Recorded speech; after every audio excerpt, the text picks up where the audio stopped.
নমস্কাৰ ছাৰ। নমস্কাৰ। ছাৰ কি নাম আপোনাৰ? মোৰ নাম ৰতনলাল বৰ্মা। ৰতনলাল, আপুনি ক'ৰ পৰা আহিছে? মই বিজুৱাচন দিল্লীৰ পৰা। সন্ত ৰামপালদেৱ মহাৰাজৰ পৰা নাম দীক্ষা আপুনি কেতিয়া ল'লে? 15 আগষ্ট 2009ত মই গুৰুদেৱৰ পৰা নাম দীক্ষা লৈছিলোঁ। সন্ত ৰামপালদেৱ মহাৰাজৰ পৰা নাম দীক্ষা লোৱাৰ আগতে আপুনি কিবা ভক্তি সাধনা কৰিছিলনে? মই এই সকলোবোৰ দেৱী দেৱতাৰ ভক্তি কৰিছিলোঁ। হনুমান দেৱৰ মই বহুত বেছি ভক্তি কৰিছিলোঁ আৰু শিৱদেৱৰো কৰিছিলোঁ আৰু দেৱীৰ নৱৰাত্ৰিও কৰিছিলোঁ। সকলোবোৰ ভক্তি কৰিছিলোঁ যেনেদৰে আমাৰ পূৰ্বপুৰুষসকলে কৰিছিলে, সকলো কৰিছিলোঁ। কিন্তু এইবোৰ ভক্তি কৰাৰ বাবদ একো লাভ হোৱা নাছিলে। দিনে দিনে আমাৰ আৰ্থিক স্থিতিও বেয়া ফালে গৈ আছিলে আৰু ঘৰতো সমস্যা বাঢ়ি গৈ আছিলে। এইবোৰৰ পৰা আমি একো লাভ পোৱা নাছিলোঁ। তাৰ পিছত মই সতপাল দেৱৰ পৰা নাম দীক্ষা লৈছিলোঁ। কিন্তু তেওঁৰ পৰা নাম দীক্ষা লোৱাৰ পিছত আমাৰ সমস্যা বেছিকৈহে বাঢ়ি যাব ধৰিলে। সমস্যাই আগুৰি ধৰিছিলে। ছাৰ, আপুনি কৈছে যে আপুনি পাৰম্পৰিক ভক্তি সাধনা কৰিছিলে। তাৰ পিছত আপুনি সতপালদেৱ মহাৰাজৰ শৰণলৈ গ'ল। তাতো আপোনাৰ সমস্যাৰ সমাধান নোলাল। তেনেহ'লে আপুনি সন্ত ৰামপালদেৱ মহাৰাজৰ শৰণলৈ কেনেকৈ আহিলে? আমাৰ এজন সম্বন্ধীয় আছে গুৰগাঁৱৰ ভিতৰত। তেওঁলোকে আমাক ফোন কৰি মাতিলে যে তোমালোক ক'ত আছা, আমাৰ ইয়ালৈ আহা।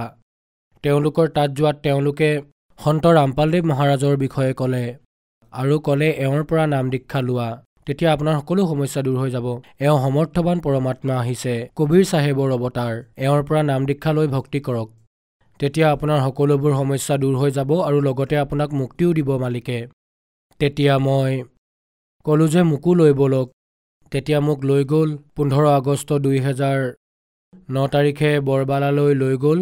তাত মই সন্ত ৰামপালদেৱ মহাৰাজৰ পৰা নাম দীক্ষা ল'লোঁ। ছাৰ, সন্ত ৰামপালদেৱ মহাৰাজৰ পৰা নাম দীক্ষা লোৱাৰ পিছত আপুনি কিবা লাভ পালেনে? সন্ত ৰামপালদেৱ মহাৰাজৰ পৰা নাম দীক্ষা লোৱাৰ পাছত আমি বহুত লাভ পালোঁ। ইমান লাভ পালোঁ যে মই ক'ব নোৱাৰোঁ, ইমান বেছি লাভ হৈছিলে মোৰ ৰাজহাড়ডাল বেয়া হৈ গৈছিলে, তাত গেপ হৈ গৈছিলে। তেতিয়া ডক্তৰেও হাত দাঙি দিছিলে যে ইয়াৰ কোনো চিকিৎসা নাই। মোৰ হাওঁফাওঁটো লাহে লাহে বেয়া হৈ গৈ আছিলে। তেতিয়া ডক্তৰে সুধিলে যে তুমি নিজৰ ল'ৰা ছোৱালীৰ বিয়া পাতি দিছানে? মই ক'লোঁ যে নাই পাতি দিয়া। তেতিয়া ক'লে আপুনি বেছিদিন জীয়াই নাথাকিব, আপোনাৰ হাওঁফাওঁ বেয়া হৈ গৈ আছে, উশাহ নিশাহ লোৱাত কষ্ট পাই আছে। মই উশাহ ল'লে খুন্দা মাৰি ধৰিছিলে। তেতিয়া তেওঁ ক'লে যে, মই ক'লোঁ যে অপাৰেশ্যন কৰাই দিয়ক। তেওঁ ক'লে যে এইটো বয়সত অপাৰেশ্যন কৰাব নোৱাৰিম, আপুনি পানীত সাঁতোৰক মডুলেট কৰি।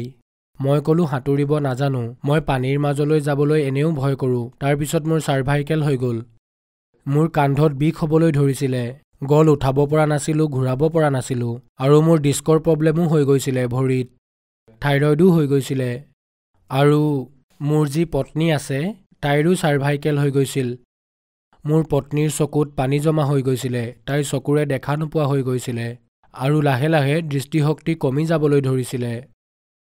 আৰু মোৰ ডাঙৰটো ল'ৰাৰ চিকেনগুনিয়া হোৱাৰ বাবে তাৰ হাত ভৰিয়ে একেবাৰে কাম কৰা বন্ধ কৰি দিছিলে, আঙুলিও লৰা নাছিলে।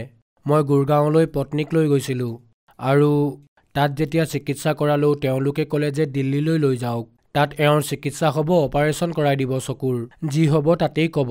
তাত যোৱাৰ পিছত তেওঁলোকে ক'লে যে 12,500 টকাৰ ইনজেকশ্যন লগাব লাগিব চকুত, চাগে ভাল হ'ব, 3টা ইনজেকশ্যন দিব লাগিব। যদি 80% যদি ভাল হৈ যায় ভাল হ'ব, নহ'লে নহ'ব। ঠিক যে হ'ব তাৰ গেৰেণ্টি নাই। তাৰপিছত সন্ত ৰামপালদেৱৰ শৰণলৈ অহাৰ পিছত আমাৰ সকলো বেমাৰৰ সমাধান হৈ গ'ল। মালিকে আমাৰ সকলোবোৰ ঠিক কৰি দিলে। আমাৰ চাৰ্ভাইকেলৰ বিষো ঠিক কৰি দিলে। মোৰ যি ৰাজহাড়ত প্ৰব্লেম আছিলে, গেপ হৈ গৈছিলে, সেয়াও ঠিক হৈ গ'ল। আৰু মোৰ পত্নীৰ চকুত পানী জমা হোৱাৰ বাবে যি দৃষ্টিশক্তি কমি গৈ আছিলে সেয়াও ঠিক হৈ গ'ল। ভগতমতীৰ যি চাৰ্ভাইকেল হৈ গৈছিলে সেয়াও ঠিক কৰি দিলে মালিকে। মোৰ ল'ৰাটোকো সুস্থ কৰি দিলে, যাৰ এটা আঙুলিও লৰা নাছিলে হাত ভৰিৰ, সেয়াও মালিকে ঠিক কৰি দিলে। সদগুৰু সন্ত ৰামপালদেৱ মহাৰাজৰ দয়াত আমি সকলোবোৰ এতিয়া সুস্থ। আমাৰ আৰ্থিক স্থিতি বহুত দুৰ্বল আছিল। সন্ত ৰামপালদেৱ মহাৰাজৰ শৰণলৈ অহাৰ পিছত আমাৰ আৰ্থিক স্থিতিও ভাল হৈ গ'ল। মালিকে দিয়া সকলোবোৰ আছে এতিয়া আমাৰ লগত। সন্ত সদগুৰু ৰামপালদেৱ মহাৰাজে আমাক সকলোকে সুস্থ কৰিছে। এতিয়া ঘৰতো সুখ শান্তি আছে, সকলোবোৰ এতিয়া ঠিকেই আছে মালিকৰ দয়াত। আৰু 3বাৰ মই গুৰগাঁৱত ডিউটি কৰিছিলোঁ, 3বাৰকৈ বাইকেৰে এক্সিডেণ্ট হৈছিল মোৰ। 2বাৰকৈ, এবাৰ মোৰ ভৰিৰ আঙুলিৰ হাৰ্ডি ফ্ৰেকচাৰ হৈছিলে আৰু এবাৰ আঙুলিত ফ্ৰেকচাৰ হৈছিলে। আঙুলিত ফ্ৰেকচাৰ হোৱাৰ বাবে মোৰ এই আঙুলিটো 2 জেগাত ভাঙি গৈছিলে, ইয়াৰ পৰা ফাটি গৈছিলে মোৰ। তেতিয়া মই যাবলগীয়া আছিল ৰোহটকলৈ, পৰমাত্মাৰ প্ৰকট দিৱস আছিলে আমাৰ মুক্তিদাতাৰো, তালৈ যাবলগীয়া আছিলে। ডক্টৰে কৈছিলে 40 দিনৰ আগত এই প্লাষ্টাৰ খুলিব নোৱাৰিম। মই কৈছিলোঁ যে মইতো যাবই লাগিব, মোৰ প্লাষ্টাৰ খুলি দিয়ক। ক'লে এইটো কৰিলে বেয়া হ'ব, আপোনাৰ হাড়ডাল আৰু বেছি বেয়া হ'ব। মই ক'লোঁ যি হ'ব সদগুৰু সন্ত ৰামপালদেৱ মহাৰাজে ঠিক কৰি দিব, তেওঁ চাই ল'ব, আপুনি কাটি দিয়ক, তেওঁতকৈ ডাঙৰ কোনো ডক্টৰ নাই। তেতিয়া তেওঁ মোৰ প্লাষ্টাৰ কাটি দিলে আৰু মই ৰোহটকলৈ গ'লোঁ। তেতিয়া তাত মই সন্ত ৰামপালদেৱ মহাৰাজক প্ৰাৰ্থনা জনালোঁ, দণ্ডৱত প্ৰণাম কৰিলোঁ আৰু তেওঁৰ সেৱাত লাগি গ'লোঁ মই। মোৰ এই হাতখন সদায় তিতি গৈছিলে, সদায় বেণ্ডেজ এৰা গৈছিলে, কিন্তু পৰমাত্মাই গমেই পাব নিদিলে যে কেতিয়া ঘাঁ ভাল হৈ গ'ল, হাৰ্ডি ভাল হৈ গ'ল। আজি একেবাৰে সুস্থ মোৰ হাত। তাৰপিছত না কিবা ঔষধ খাইছোঁ, না আন কিবা কৰিছোঁ। মালিক সন্ত সদগুৰু ৰামপালদেৱ মহাৰাজে একেবাৰেই ঠিক কৰি দিলে। আজি মই একেবাৰে সুখী, আমাৰ আৰ্থিক স্থিতিও ভাল, পুত্ৰও সুখী, মোৰ পত্নীও সুখী আৰু মোৰ কাম কাজো এতিয়া ঠিকেই আছে মালিকৰ দয়াত। সন্ত সদগুৰু ৰামপালদেৱ মহাৰাজৰ শৰণলৈ অহাৰ আগত মই বিড়ি চিগাৰেট তাম্বাকু খাইছিলোঁ, বহুত বেছি খাইছিলোঁ মই। কিন্তু মুক্তিদাতা সন্ত সদগুৰু ৰামপালদেৱ মহাৰাজৰ যিখন কিতাপ পালোঁ, ভক্তি সৌদাগৰ কা সন্দেশ, তাৰ ভিতৰত মই সদগুৰু ৰামপালদেৱ মহাৰাজৰ নিয়ম পঢ়িলোঁ। তাত বিড়ি চিগাৰেট তাম্বাকুৰ বিষয়ে নিষেধ বুলি লিখা আছিলে, খাব নালাগে।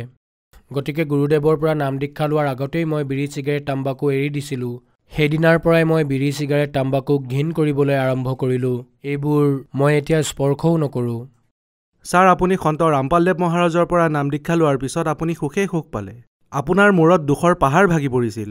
গতিকে যিসকল শ্ৰদ্ধালু দৰ্শকে আপোনাক আজি চাই আছে, তেওঁলোকো কিবা নহয় কিবা বেমাৰত আছে, চিন্তাত আছে। তেন্তে কি তেওঁলোকৰ ৰোগো ভাল হ'ব পাৰেনে? আৰু তেওঁলোকে সন্ত ৰামপালদেৱ মহাৰাজৰ পৰা নাম দীক্ষা লোৱাৰ বাবে কি কৰিব লাগিব? তেওঁলোকৰ ৰোগো একেবাৰে ভাল হ'ব পাৰে। এয়া মুক্তিদাতা সন্ত ৰামপালদেৱ মহাৰাজ পূৰ্ণ পৰমাত্মা কবীৰ চাহেবৰ অৱতাৰ আহিছে। তেওঁ যি ইচ্ছা সেয়াই কৰিব পাৰে, তেওঁ মৰাজনকো জীয়াই তুলিব পাৰে। গতিকে এই সৰু সুৰা বেমাৰৰ কথানো কি ক'ম। কেঞ্চাৰ বেমাৰৰ চিকিৎসা যি ডক্টৰেও কৰিব নোৱাৰে, সেই ৰোগীও বিনা ঔষধেৰে ঠিক হৈ যায়। আৰু তেওঁৰ পৰা সন্ত ৰামপালদেৱ মহাৰাজৰ পৰা নাম দীক্ষা লোৱাৰ বাবে চেনেলত সৎসংগ আহে। এনেইতো 13টা 14টা চেনেলত সৎসংগ আহে। সেই সৎসংগৰ তলত হালধীয়া শাৰী আহে, তাৰ ওপৰত ফোন নাম্বাৰ লিখা থাকে। তাৰে যিকোনো নাম্বাৰত আপুনি ফোন লগাওক। আপুনি য'তেই থাকে, যিখন ষ্টেটতে থাকে, তাৰে ওচৰৰ যি নামদান চেণ্টাৰ থাকিব, তাৰে ঠিকনা আপোনাক দি দিব। তালৈ গৈ আপুনি নাম দীক্ষা ল'ব পাৰে আৰু নিজৰ কল্যাণ কৰাব পাৰে। ধন্যবাদ ছাৰ। সৎ চাহিব।